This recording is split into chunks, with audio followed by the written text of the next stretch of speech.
O sol parecia esconder-se atrás de uma cortina de sangue e poeira. O ar estava pesado, como se o próprio céu prendesse a respiração. Maria permanecia de pé, o manto azul sujo de pó, os olhos fixos no madeiro. Ali, seu filho, suspenso entre a terra e o céu, entre a vida e a morte. O som dos martelos ainda ecoava em sua mente. Cada golpe parecia atravessar não apenas o corpo de Jesus, mas o seu próprio coração. Ela se lembrava das palavras do velho Simeão, décadas antes, no templo, e uma espada traspassará também a tua própria alma. Lucas 2:35. Hoje aquela espada tinha nome e forma. Era a cruz. A multidão gritava, zombava. Alguns choravam. Mas Maria só via o rosto de Jesus, marcado pelo sofrimento, mas ainda carregando uma paz que o mundo não podia entender. Uma lágrima escorreu por seu rosto, não apenas de dor, mas de amor. Filho, murmurou, quase sem voz. De repente, uma sombra se aproximou. Uma mão pousou de leve sobre seus ombros. Era João, o discípulo amado. Jesus, com esforço, levantou o olhar e, entre a dor, falou: mulher, eis aí o teu filho. Depois, dirigindo-se a João: eis aí a tua mãe. João 19:26-27. Maria sentiu o peso daquelas palavras. Jesus não apenas lhe entregava cuidado, ele a ligava para sempre à missão da fé. Um arrepio percorreu seu corpo. E como se o tempo abrisse um portal, a dor do presente foi se misturando a lembranças do passado, do início de tudo. O vento levantou seu manto, e a poeira de Jerusalém se tornou a poeira de Nazaré, onde tudo começou. Ali estava ela, jovem, simples, sem imaginar que seria escolhida para carregar a maior promessa da história. O rosto de Jesus na cruz foi se apagando, e no lugar dele surgia outra luz. Uma luz que enchia todo o cômodo. Era o início de uma história que atravessaria gerações. O Calvário não começou com a cruz. Começou com uma promessa, e uma mulher disposta a dizer: eis-me aqui. O cheiro do pão recém-assado ainda enchia o ar. Maria lavava um jarro de barro, ouvindo ao longe o canto das crianças na rua estreita de Nazaré. Era um dia comum, até que a eternidade resolveu atravessar a porta. Uma luz suave, mas intensa, começou a invadir o pequeno cômodo. Era como se o sol tivesse descido para dentro da casa, e cada partícula de poeira no ar se transformasse em ouro. O coração de Maria acelerou. Ela recuou um passo, instintivamente, segurando o manto junto ao peito. Então, a voz. Não era uma voz como as outras. Não vinha apenas de fora, mas parecia ecoar dentro da alma. Salve, agraciada! O Senhor é contigo. Lucas 1:28. Maria piscou, tentando entender se sonhava ou estava acordada. À sua frente estava um homem. Não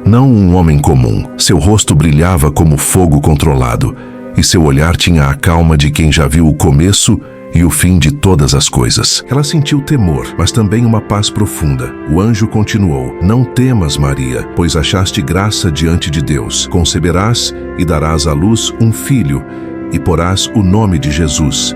Ele será grande e será chamado Filho do Altíssimo. Lucas 1:30-32. Maria sentiu as mãos tremerem. Como isso seria possível? Ela era apenas uma jovem, prometida em casamento, vivendo uma vida simples. Como se fará isso, visto que não conheço homem algum? O anjo respondeu, e suas palavras pareciam carregar o peso da criação. O Espírito Santo virá sobre ti, e o poder do Altíssimo te envolverá com a sua sombra. Lucas 1:35. Por um instante o mundo ficou em silêncio. Nenhum som de fora, nenhum canto de pássaro, nem mesmo o vento. Só o olhar dela e a presença dele. Então, Maria inspirou profundamente. O medo ainda estava ali, mas havia algo maior, confiança. E ela disse a frase que mudaria a história da humanidade: eis aqui a serva do Senhor. Cumpra-se em mim segundo a tua palavra. Lucas 1:38. A luz começou a se dissipar, mas o coração de Maria nunca mais seria o mesmo.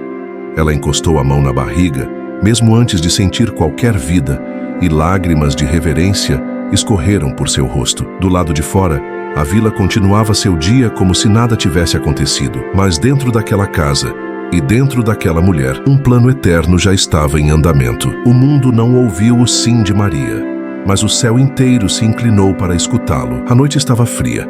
O vento de Belém cortava como lâminas invisíveis. Maria e José procuravam abrigo, mas cada porta que batiam era fechada com um aceno de negação. Finalmente, alguém lhes indicou um lugar simples.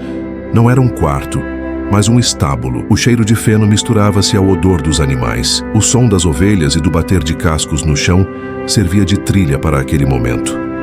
Maria, exausta pela longa viagem e pelas dores, se ajoelhou sobre a palha. A promessa que o anjo lhe fizera estava prestes a se cumprir. Com um último gemido, A vida rompeu o silêncio da noite. O choro de um recém-nascido ecoou e o céu pareceu se abrir. Maria segurou o pequeno com cuidado, enrolando-o em faixas simples. Olhava para aquele rosto minúsculo e, ao mesmo tempo, sentia que estava diante de algo eterno. Do lado de fora, pastores recebiam uma notícia incomum. Hoje vos nasceu na cidade de Davi o Salvador, que é Cristo, o Senhor. Lucas 2:11. Eles correram para ver com os próprios olhos, ajoelhando-se diante do menino. Mais tarde, magos vindos de longe ofereceriam ouro, incenso e mirra. A cidade estava cheia e no retorno Maria percebeu que Jesus não estava entre eles. O coração acelerou. Procuraram por todos os lugares, até que no terceiro dia o encontraram no templo. Ele estava sentado entre os mestres, ouvindo e fazendo perguntas. Os doutores da lei se admiravam de sua inteligência e respostas. Filho, por que fizeste assim para conosco? Maria perguntou com a voz ainda trêmula. Ele respondeu, não sabíeis que me convém tratar dos negócios de meu pai? Lucas 2:49. Maria não entendeu completamente, mas mais uma vez guardou aquelas palavras no coração. Ela sabia que havia algo em Jesus que escapava à compreensão humana. Algo que ligava cada instante da vida dele a um propósito muito maior. Naquele momento, olhando o menino no templo, ela não sabia que um dia o veria pregado num madeiro, mas a mesma luz que brilhou no estábulo ainda refletia nos olhos dele. O menino que ela embalava nos braços já carregava nos ombros o peso da eternidade, o som das risadas, o aroma do vinho e das especiarias, a música ecoando entre as paredes de pedra. Era um dia de festa em Caná da Galileia. Maria observava os noivos, lembrando-se de seu próprio casamento com José. Mas algo chamou sua atenção, a agitação entre os servos. Ela se aproximou, ouviu os sussurros. O vinho havia acabado. Para uma celebração judaica, isso seria uma vergonha pública. Maria procurou seu filho. Ao encontrá-lo, falou com a certeza de quem sabia que nele havia algo extraordinário. Eles não têm vinho. João 2:3. Jesus olhou para ela com um misto de ternura e mistério. Mulher, que tenho eu contigo? Ainda não é chegada a minha hora. João 2:4. Mas Maria, confiante, disse aos servos, fazei tudo quanto ele vos disser. João 2:5. 6 talhas de pedra foram enchidas de água. Jesus falou algo em silêncio, e quando os servos serviram, o que antes era água havia se tornado o melhor vinho.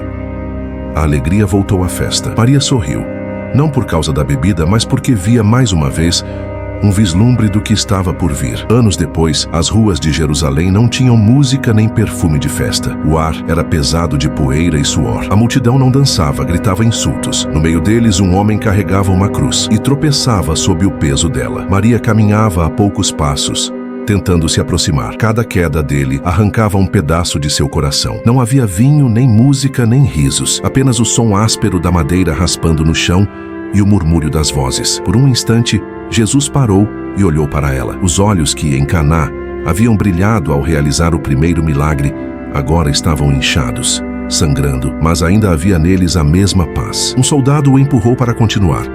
Maria sentiu vontade de correr até ele, mas foi contida pela multidão. O caminho para o Calvário era estreito, mas ainda mais estreita era a dor em seu peito. Ela sabia que aquela hora havia chegado. A minha hora, que Jesus dissera em Caná, não era um momento de festa, era o momento da cruz. Naquele dia, o vinho da alegria deu lugar ao cálice da dor, e ele o bebeu até a última gota. O tempo passou, e com ele as vozes da multidão se tornaram apenas ecos distantes. Maria agora vivia sob o cuidado de João, o discípulo amado. Juntos, deixaram Jerusalém e seguiram para Éfeso, longe do cenário da crucificação. No alto de uma colina, encontraram uma casa simples. De lá podia-se ver o mar, cujo movimento constante lembrava a eternidade. Maria passava horas sentada junto à pequena janela, observando o horizonte. O som das ondas parecia conversar com sua alma, trazendo lembranças e acalmando dores. João, sempre atencioso, cuidava dela como um filho cuida de uma mãe. Muitas vezes, encontrava Maria em silêncio, com o olhar perdido. Ele sabia, ela não estava ali. Estava voltando em pensamento para os dias com Jesus. Às vezes, ela recordava o menino correndo entre as oliveiras. Outras, ouvia mentalmente sua voz pregando às multidões. Mas sempre, no fundo de cada lembrança, havia a imagem da cruz. Mesmo assim, não era tristeza que enchia seu coração. Havia paz, porque ela sabia que aquele sofrimento não havia sido o fim, mas o início. Lembrava-se das palavras do próprio filho: Eu sou a ressurreição e a vida. Quem crê em mim, ainda que esteja morto, viverá. João 11:25. Numa tarde de primavera, enquanto o sol se punha e o céu se tingia de dourado, João leu para ela um trecho que guardava no coração. E Deus enxugará dos seus olhos toda lágrima, e não haverá mais morte, nem pranto, nem dor. Apocalipse 21:4. Maria fechou os olhos e sorriu levemente. Já não sentia o peso dos anos, nem o frio da ausência. Sentia apenas a certeza de que, em breve, veria seu filho novamente, não mais ferido, mas glorificado. Os dias seguintes foram mais silenciosos. O vento do mar entrava pela janela, trazendo consigo uma brisa suave. Uma manhã, João a encontrou sentada, olhando o horizonte como sempre, mas desta vez havia um descanso em seu semblante. Seu corpo permanecia ali, mas seu espírito já estava nos braços daquele que ela embalou um dia. A pequena casa permaneceu no alto da colina, testemunha silenciosa dos últimos anos da mulher que disse sim a Deus. E o mar, incansável, continuava a cantar sua canção, como se soubesse que ali havia passado alguém que carregou no ventre a esperança do mundo. Quem um dia embalou o Salvador, agora repousa para sempre nos braços daquele que venceu a morte. Gostou dessa incrível história? Deixe seu like, compartilhe com seus amigos e inscreva-se no canal para mais conteúdos bíblicos. Fiquem com Deus.